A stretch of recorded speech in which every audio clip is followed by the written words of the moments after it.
Para falar sobre o sono dos adolescentes, recebemos o médico pneumologista Geraldo Lorenzi Filho, diretor do Laboratório do Sono do Instituto do Coração de São Paulo, e Benito Lourenço, pediatra do Hospital das Clínicas da Universidade de São Paulo. Uma boa tarde.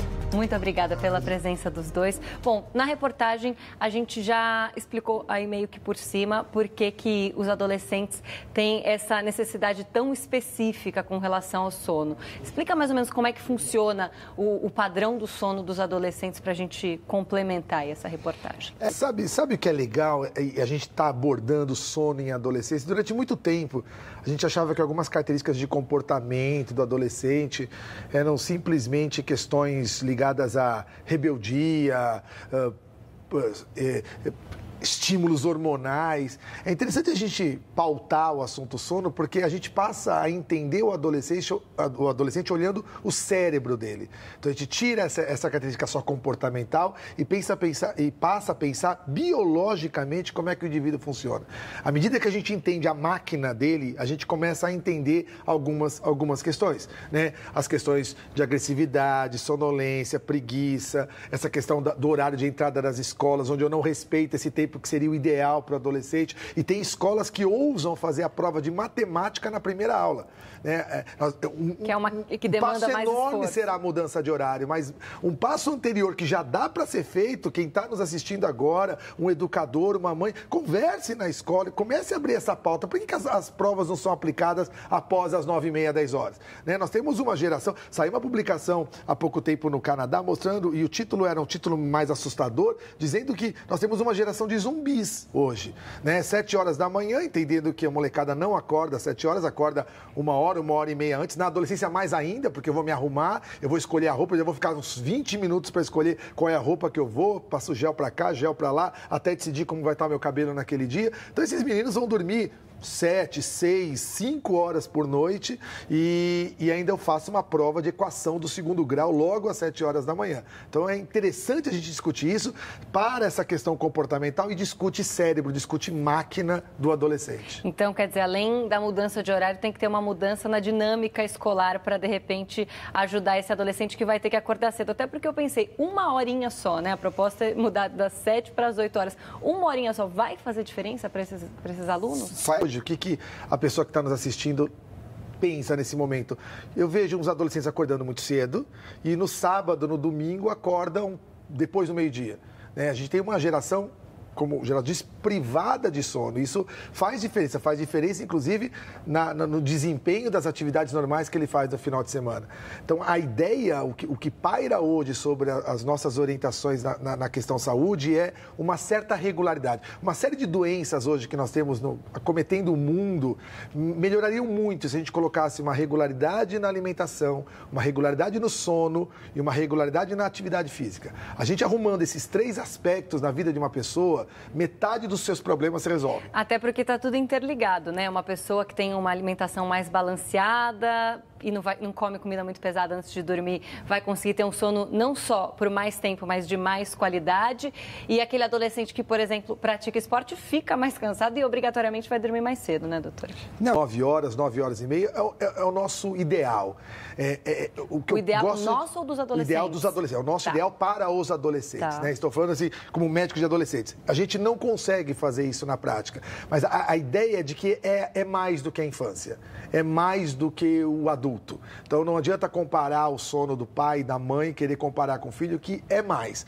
E aqui existe um problema. Também eu não vou conseguir fazer ele dormir muito cedo. Ele não vai dormir muito cedo por questões biológicas, por questões de produção de elementos que induzem o sono. Também não adianta você querer consertar isso em casa colocando o teu adolescente às 7 horas da noite na cama. Ele vai virar.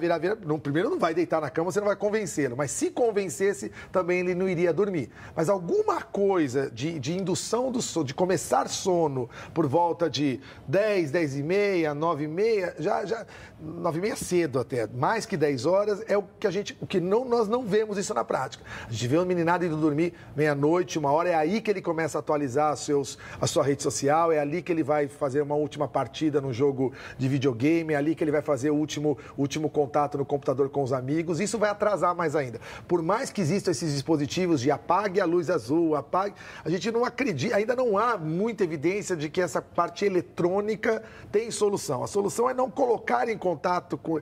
O indivíduo precisa do escuro. A noite foi feita para dormir por conta do escuro. E não é só uma questão do descanso do corpo, né? Ele trabalha bastante também. Vamos relembrar quais são os processos importantes para o nosso organismo que acontecem durante o sono, principalmente focando nos adolescentes. São as principais consequências dessa privação. Eu completo ainda com a questão puberal, puberdade, desenvolvimento puberal. É neste momento da vida que há uma liberação para que comece a haver produção dos hormônios sexuais, os hormônios que fazem as transformações do corpo do adolescente.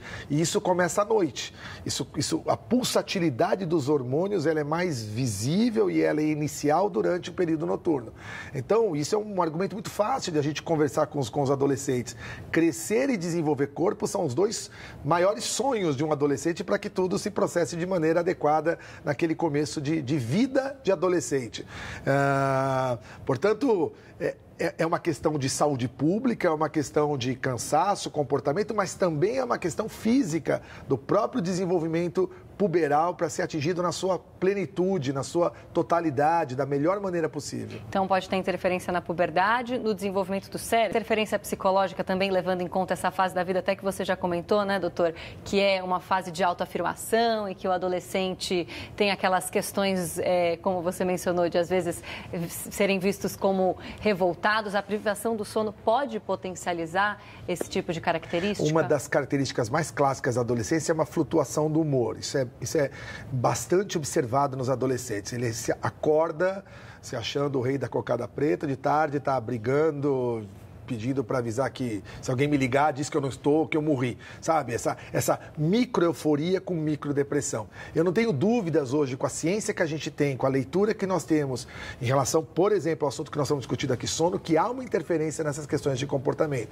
Um pouco do desligamento de um adolescente no comecinho da manhã para alguns adolescentes na sala de aula, não é depressão, não é uso de droga, é privação de sono. Né? Tanto é que ao longo do dia ele vai acordando. O que a gente vai percebendo ao longo do dia? Depois do intervalo da manhã, eles estão mais espertos. Quer dizer, a hora melhor para começar a estudar é a hora que eles já estão caminhando para o fim das atividades letivas. Né? Portanto, com certeza há interferência no comportamento dos adolescentes. A gente está falando de uma faixa etária, né? Do período da adolescência, dos 13 aos 19 anos, mais ou menos. Até antes.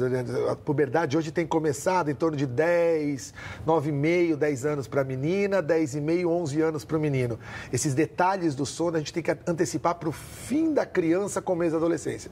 Pensar isso depois só dos 14, 15 anos, acho até um pouco tarde. A gente tem que começar a pensar isso já a partir dos 10 anos de idade. Até porque essas consequências essas características são dessa faixa etária, mas elas podem causar consequências, inclusive, para a vida adulta, né, doutor? Tem um outro problema, e nós temos um problema a pensar, que é o sono interrompido.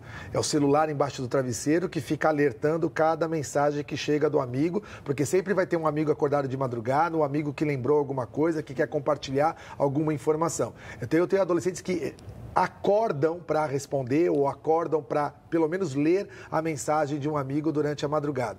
E isso também desmonta o que o Dr. Geraldo está colocando, que são as fases, o caminho que o sono tem que ter. Um começo, um meio e um fim. Na medida que eu interrompo isso várias vezes, e tem gente que nem não consegue se desfazer do equipamento embaixo do travesseiro. Fica vibrando. E com certeza, por mais que ele não desperte, levante, sente, eu estou mudando artificialmente as fases do ciclo dele. Quando, na verdade, o celular tinha que ficar fora do quarto, né? A gente, com criança, trabalha muito isso. Não ponha nem o celular dentro do quarto. Entregue o celular para sua mãe e de manhã você vai pegar o seu celular novamente. Não é só uma questão de quantidade, é qualidade também. Mas sendo que os adolescentes são muito influenciados pela tecnologia, como é que a gente sensibiliza esse público que às vezes acha que dormir é perda de tempo? Faz parte dessa sensibilização, a sensibilização nossa, da população, dos pais e dos adolescentes. Também faz parte a sensibilização dos profissionais conversarem sobre isso. Muitos acham que não há espaço, por exemplo, num atendimento com os seus respectivos médicos, de a gente conversar sobre o sono. Existe uma especialidade chamada medicina do sono, mas o seu cardiologista, o seu ginecologista, o seu médico de família, o seu pediatra, o seu médico de adolescentes, conversar sobre, pautar isso. É importante também que a gente sensibilize os profissionais a perguntar sobre isso. Como está o seu sono?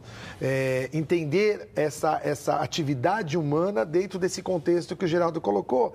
Alimentação, atividade física, sono, teu coração, teus sentimentos como ano, tudo isso faz parte dessa leitura integral do ser humano. A gente entende que saúde é mais do que você não ter uma doença. É você estar bem. E bem vai incluir essa área. Então, a proposta de sensibilização, ela é nas duas vias. É para quem desconhece esse assunto, para quem ainda tem mitos e traz mitos sobre ele, como esse que você colocou, dormir é automático, dormir eu não preciso fazer preparo para dormir, existe um preparo para se dormir bem, né? Muitos dos sonos não bons que a gente observa na clínica do dia a dia, a gente vai observar o que acontece antes, era meio óbvio que acontecesse problemas, porque a gente percebe que não houve um bom preparo, não houve uma boa higiene, né, que o Geraldo colocou, e sensibilizando o profissional a pautar isso. Então, acho que talvez seja interessante também uma semana de reflexão. Reflexão para os pais observarem o sono dos filhos, conversarem sobre isso, pautar. Esse assunto precisa ser apresentado. Prestar atenção, porque de repente outros problemas que aquele adolescente está vivendo podem estar relacionados àquela falta de quantidade e qualidade do sono, né? Sono da tarde, um adolescente que eventualmente só estuda, não trabalha, não faz nenhum outro tipo de curso, ele, pra gente, é entendido como um denunciador. De alguma coisa está acontecendo, é hora da gente olhar o sono principal, o sono noturno. O sono da tarde não é obrigatório para a maioria das pessoas. Para criança, sim. Para bebê, existe o soninho, classicamente, o soninho até 5 anos, mas para o adolescente ele não seria. Tanto é que os adolescentes que estudam, trabalham, fazem cursinho, não precisam disso. Mas entendemos como denunciador. Cada fase da nossa vida é caracterizada por um padrão de sono, né? Como você estava falando, doutor, os bebês precisam dormir mais, os adolescentes têm essa característica de dormir mais tarde e acordar mais tarde também, mas existe a questão também do relógio biológico de cada um, né? Pessoas que são mais diurnas, pessoas que são mais vespertinas. A adolescência é determinante para esse relógio biológico ou não? O sono ele é espectral, assim, nós estamos falando sempre de uma média das 9 horas de sono, das 10, 10 e meia da noite dormir, 6, 7 da manhã acordar, mas nós temos que pensar, exatamente por ser espectral, que nós temos desvios para antes e desvios para depois. Nós temos, por exemplo, na clínica do dia a dia, adolescentes, por exemplo, vou te dar um exemplo, que começam a estudar à noite. Muda o horário da escola e resolve estudar à noite por vários motivos, tem que trabalhar, quer fazer algum curso. Muitos, e talvez a maioria, se adaptam e concluem. Alguns travam completamente. Começa a cair rendimento escolar, começa a ter muito sono, precisam chegar em casa, precisam comer, precisam dormir, né? E travam. Então, existem muitas pessoas adaptáveis, existem pessoas que a característica orgânica, a característica biológica deles é tal que eles vão ter que se respeitar, ter que identificar qual é a característica deles. Talvez sejam pessoas que vão estudar muito 4, 5 da manhã na hora de acordar, mas precisam dormir mais cedo, né? Isso é a variação das pessoas. Uma proposta interessante, Adriana, com essa ideia da semana do sono, na medida em que a gente sugere e aponta que alguns países do mundo têm mudado essa questão de horário de entrada da escola, nós sabemos o que isso implica uma série de mudanças. Não vai ser fácil isso acontecer, deve demorar. Existem alguns países desenvolvidos que já avançaram bastante, mas nós somos um país com características especiais. Uma proposta dessa muda o horário do pai entrar na empresa, muda o horário do rodízio municipal aqui na nossa cidade, muda tudo, porque estamos todos acostumados, desde que o mundo é mundo, né? Quando você era adolescente, todo mundo está acostumado a entrar 7h05, 7h10 da manhã, né? Essa proposta de começarmos a pensar nessa prorrogar a entrada, nós sabemos que vai suscitar discussão. Teremos possivelmente outros encontros para discutir isso, porque isso vai gerar bastante polêmica. Mas é o ideal. A gente sempre tem que buscar essa ideia do ideal. Como vocês disseram, né? Uma questão de saúde pública. Eu agradeço muito a participação dos dois. Até uma próxima oportunidade.